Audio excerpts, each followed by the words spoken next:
morning, church. We're in lockdown extension, and I know that there are different responses to you hearing that. For some, the excitement may have worn off, and the reality of the situation has really set in. In these unprecedented times, you may feel like you've been shook by what's going on around you. And today, this morning, we're going to look at Habakkuk 3, verse 17 and 18. Not a very well-known passage, but I think a passage that speaks so clearly to the situation we find ourselves in. It says this: "Though the fig tree should not blossom, nor fruit be on the vine, the product of the olive fails, and the fields yield no food. The flock be cut off from the fold, and there be no herd in the stalls." In verse 18, "Yet I will rejoice in the Lord. I will take joy in the God of my salvation." Verse 17 gives us a taste for the circumstance that Habakkuk finds himself in. It's very simple to describe the situation that Habakkuk and the nation of Israel are in as simply they are in a mess. Everything seems to have fallen down around them. The nation has nothing. Habakkuk explains this further by going into a bit of detail, saying that the fig tree has not blossomed. There is no buds on the fig tree. There is no hope for fruit from the fig tree. There are no buds on the tree. All the gardeners out there know that if there's no buds, there's no flowers, which means there's no fruit. There are no grapes on the vine. The olive crop has failed. To sum it up, Habakkuk is saying that the fields have failed to produce anything. There is no food coming from them. You may think, well, maybe there's meat for the nation of Israel. He carries on to say that there are no sheep in the pen or cattle in the stall. There really was no food being produced at this point. The situation couldn't have been worse for the nation of Israel. We see the situation and we understand that it's not a good situation. But it may be similar to the situation you find yourself in. But this was Habakkuk's response in verse 18. He says, "Yet I will rejoice in the Lord."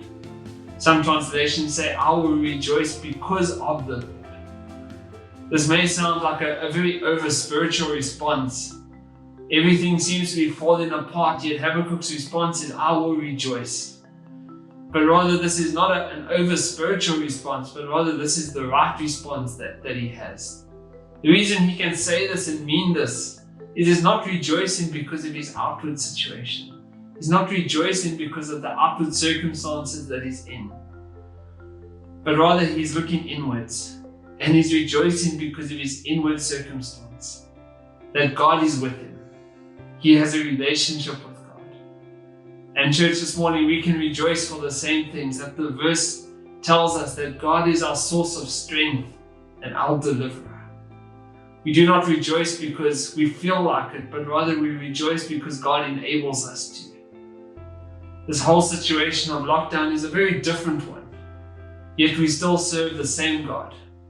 The God who is on his throne, a God who is sovereign, and a God who calls us, the believers, to more than just this world. Our rejoicing is not blind and hopeless, but rather we rejoice with confidence and with hope.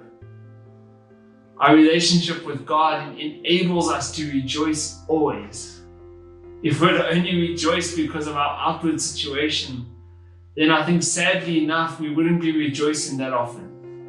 But rather we can rejoice because of a relationship with a faithful God, a God who is in control, and a God who does not make mistakes.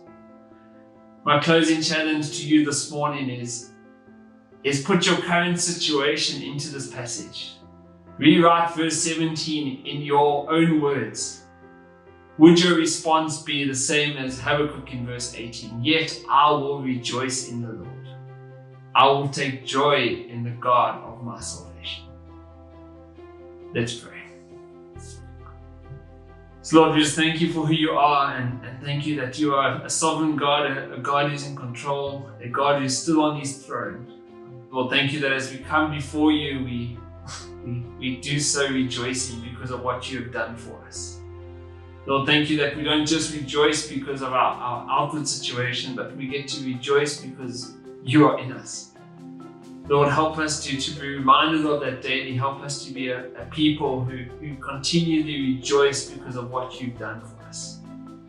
Lord, help us, let us be a light to the nation around us with the joy that comes from you. Lord, I pray that you just strengthen us in this season, Lord, and help us to remain a beacon of hope for the world around us.